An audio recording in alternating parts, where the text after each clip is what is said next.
बिस्मिल्लाहिर्रहमानिर्रहीम। अस्सलाम वालेकुम मुअज़्ज़ज़ नाज़रीन, आज हम आदम सीरीज़ की चौथी और आखिरी किस्त के साथ हाजिर हुए हैं।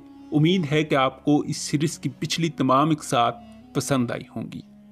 नाज़रीन, आज की किस्त में हम आपको बताएंगे कि कैसे शैतान ने क़यामत तक ज़िंदा रहने की मोहलत अल्लाह ताला से हासिल की और किस वजह से हबील और कबील में झगड़ा हुआ और एक भाई ने अपने दूसरे भाई को कत्ल कर दिया।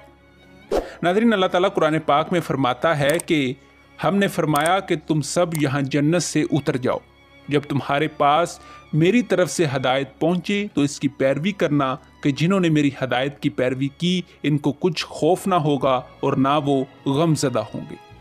इस तरह अल्लाह ताला ने हज़रत आदम अलैहिस्सलाम और बीबी हवा को जन्नत से निकालते हुए फरमाया, तुम नीचे उतर जाओ, एक दूसरे के दुश्मन हो जाओ और तुम्हारे लिए ज़मीन पर एक मुद्दत तक ठिकाना है। शैतान मरदूद को भी अल्लाह ताला ने लानत भेजते हुए जन्नत से निकाल दिया। अरशाद रुबानी है, तू जन्नत से उतर जा, तुझे ये शायान नहीं कि यहाँ गरूर करे, बस निकल जा, तू जलील है। अल्लाह ताला ने यहाँ फरमाया है कि निकल जा, तू मरदूद है और तुझ पर क़यामत के दिन तक लानत बरसेगी। नाज़रीन, शैतान ने कहा कि परवरदिगार मुझे इस दिन तक मोहलत दे जब लोग मरने के बाद जिंदा किए जाएंगे। फिर शैतान ने कहा, मुझे तूने मलऊन किया है, मैं भी तेरे सीधे रास्ते पर इनको गुमराह करूंगा। इनके आगे और पीछे से और दाएं और बाएं से गर्ज हर तरफ से हमला करूंगा, इनकी राह मारूंगा, तू इनमें से अक्सर को शुक्रगुजार नहीं पाएगा। अल्लाह ताला ने फरमाया, निकल जा यहाँ से जलील मरदूद, जो लोग इनमें से तेरी पैरवी करेंगे मैं इनको और तुझको जहन्नुम में डाल दूंगा। शैतान कहने लगा कि ये वही है जिसे तूने मुझ पर फजीलत दी, अगर तू मुझे क़यामत के दिन तक मोहलत दे तो मैं थोड़े से शख्सों के सिवा इनकी और इनकी तमाम औलाद की जड़ काटता रहूँगा।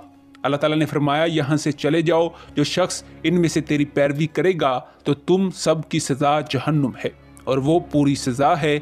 इनमें से जिसको भटका सके अपनी आवाज़ से भटकाता रहे और इनमें से अपने सवारों और प्यादों को चढ़ा कर लाता रहे और इनके माल और औलाद में शरीक होता रहे और इनसे वादा करता रहे, और शैतान इनसे जो वादे करता है सब धोखा है। जो मेरे मुखलिस बंदे हैं इन पर तेरा कुछ जोर नहीं, ए पैगंबर, आपका परवरदिगार कारसाज काफ़ी है।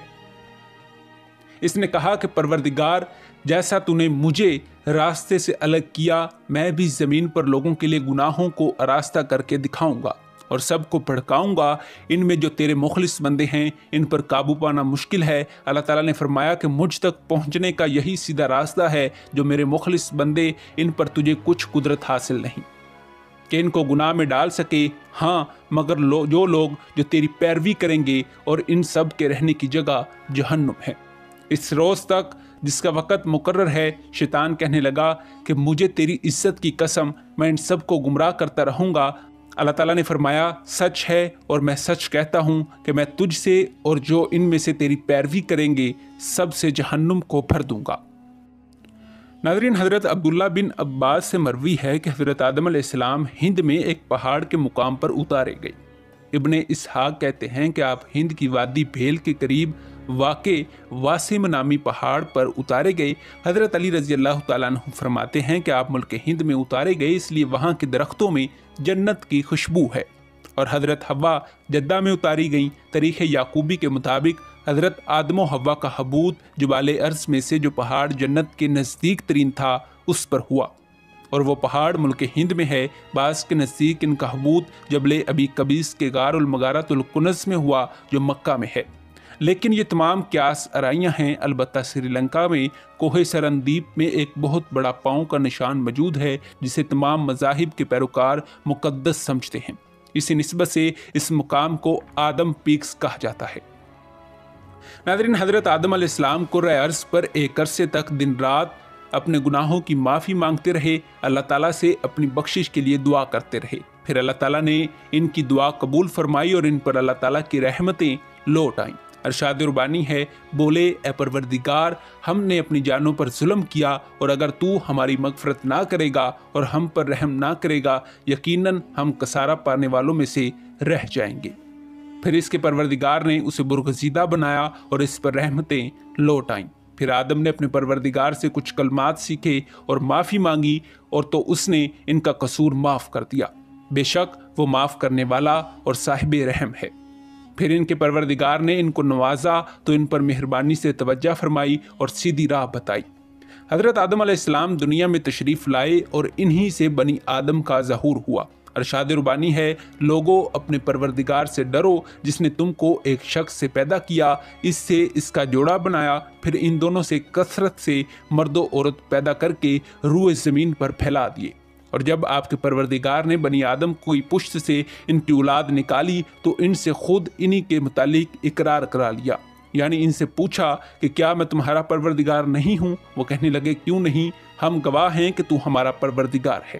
یہ اقرار اس لیے کرایا تھا کہ قیامت کے دن کہیں یوں نہ ہو کہنے لگو کہ ہم کو تو اس کی خبر ہی نہ تھی۔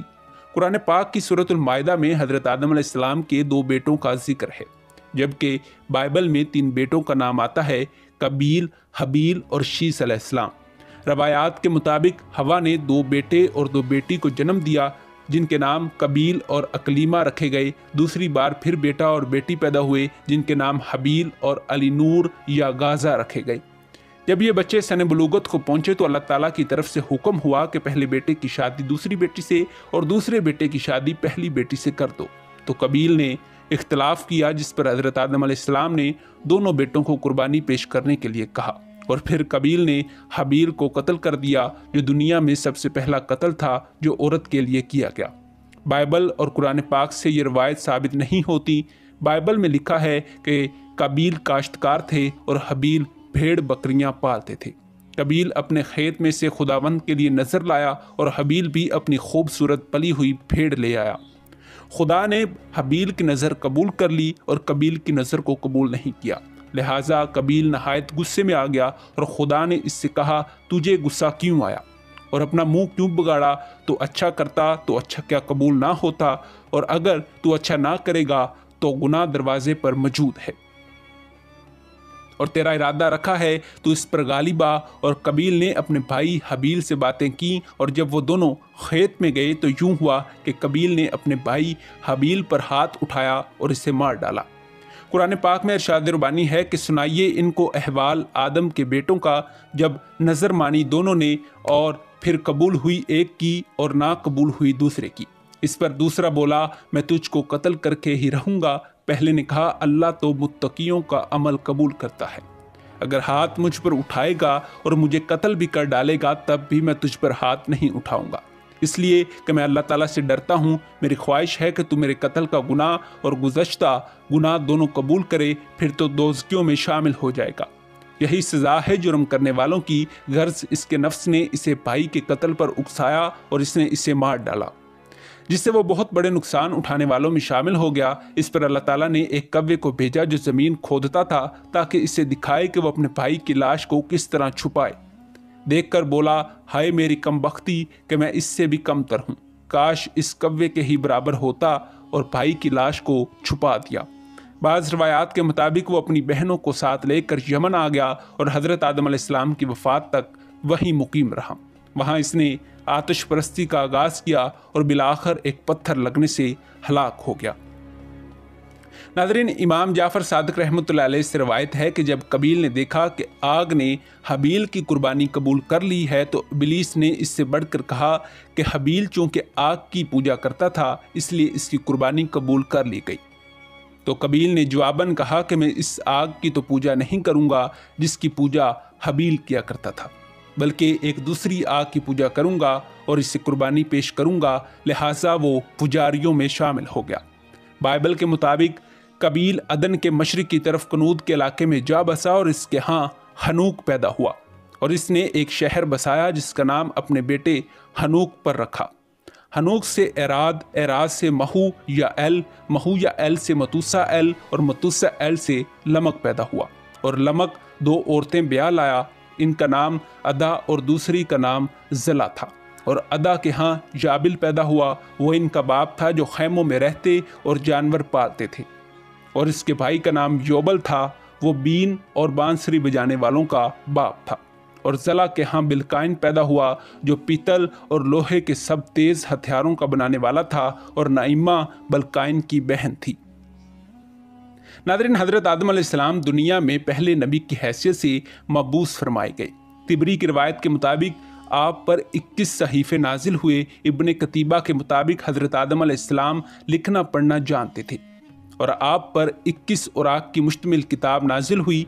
ये दुनिया की पहली किताब थी जिस पर तमाम ज़बानों की हदबंदियाँ कर दी गई थी। अल्लामा ज़रकशी अबुल हुसैन बिन फारिस के मुताबिक हज़रत आदम ने अपनी वफ़ात से 300 साल कबल अरबी और सरयानी ज़बानों में किताबें मट्टी की तख्तियों पर लिख ली थीं और फिर इन्हें पकाकर महफूज कर लिया था। इब्ने असाकर के मुताबिक हज़रत आदम खेती बाड़ी करते थे और हज़रत अनस के मुताबिक अव्वल पारचा बाफ हज़रत आदम अलैहिस्सलाम थे। इनकी औलाद में से हज़रत मोहम्मद सल्लल्लाहु अलैहि वसल्लम तक सिलसिला नबूवत जारी रहा। अल्लाह ताला हज़रत मोहम्मद सल्लल्लाहु अलैहि वसल्लम को मुखातिब करते हुए फरमाते हैं, और कितने पैगंबर हैं जिनका किस्सा हम तुझे बयान कर चुके हैं और कितने पैगंबर हैं जिनका किस्सा हमने तुझे बयान नहीं किया। हज़रत अबू ज़र गुफ़ारी से रवायत है कि अम्बिया की तादाद 1,24,000 है, जिनमें 313 रसूल थे और इनमें से अव्वल नबी हज़रत आदम अलैहिस्सलाम थे। इसलिए इस सिलसिले रुश्द व हदायत के बारे में इरशाद इलाही है कि ए औलाद आदम, जब कभी ऐसा हो कि मेरे पैगंबर तुम में से पैदा हों और मेरी आयतें पढ़कर सुनाएं, तो जो कोई इनकी तालीम से मुतासिर होकर तकवा करेगा और अपने आप को संवारेगा, इसके लिए किसी किस्म का अंदेशा नहीं होगा, न किसी तरह की गमगीन होगा। हज़रत आदम अलैहिस्सलाम ने 930 साल की उम्र में वफ़ात पाई। तारीख़ यकूबी के मुताबिक आपकी लाश को मनारतुल कुनज़ में रखा गया। इनके इंतकाल के 1 साल बाद हज़रत बीबी हवा भी अल्लाह ताला को प्यारी हो गई। इन दोनों की कब्रें गारे जबलुल कबीस, जिसे गारुल कुंद भी कहा जाता है, मौजूद हैं। तख्लीक़ आदम के बाद दुनिया का सिलसिला रवां दवां रहा। कबील और हबील के अलावा हज़रत शीस अलैहिस्सलाम के यहाँ औलाद हुई। तिबरी की रवायत के मुताबिक हज़रत आदम अलैहिस्सलाम के इंतकाल के वक़्त आले आदम की तादाद 40,000 थी। हज़रत शीस अलैहिस्सलाम हज़रत आदम अलैहिस्सलाम के पहले वसी थे। कुरान पाक और दीगर तमाम अलहामी किताबों में अम्बिया के जितने भी तस्करे मिलते हैं वो इन्हीं की औलाद से हैं। रवायात के मुताबिक आप हबील के कत्ल के 5 साल बाद पैदा हुए और आपने सारी उम्र मक्का में गुजारी। आपको सरयानी ज़ुबान में ओरिया कहा जाता था, जिसके मायनी उस्ताद के हैं। ये लक़ब हज़रत अदरीस अलैहिस्सलाम के उस्ताद होने की वजह से दिया गया था। इनके ज़माने में लोग अपनी ज़रूरियात ज़िंदगी की तकमील के लिए शिकार खेलते, खेती बाड़ी करते, जानवरों को सुधारते और गारों में रहते थे। अलबत्ता शहरी ज़िंदगी के असूल का तयन होना बाकी था। बाइबल के मुताबिक आदम 130 बरस का था जब इसके यहाँ एक बेटा पैदा हुआ और इसने इसका नाम सीत रखा, और सीत के पैदाइश के बाद 800 बरस जीता रहा और इससे बेटे और बेटियां पैदा हुईं और आदम की कुल उम्र 930 बरस की हुई। तब वो मरा और सीत 105 बरस का था जब इससे अनूश पैदा हुआ, और अनूश की पैदाइश के बाद सीत 807 बरस जीता रहा और इससे बेटे और बेटियां पैदा हुईं। सीत की उम्र 912 बरस हुई तब वो मरा। हज़रत शीस अलैहिस्सलाम ने इंतकाल से पहले अपने बेटे अनूश को अपना कायम मुकाम और वसी बनाया। आपकी कब्र गारे अबू कबीस में अपने वालिदैन के पास मौजूद है। नाज़रीन, उम्मीद है कि आपको इस तवील मौजू की तमाम इक़सात पसंद आई होंगी। ऐसे मज़ीद मौज़ूआत और मालूमाती वीडियोस देखने के लिए हमारे चैनल को लाइक करें, सब्सक्राइब करें, शेयर करें। मिलते हैं एक ऐसी ही नई वीडियो के साथ। खुदा हाफिज़।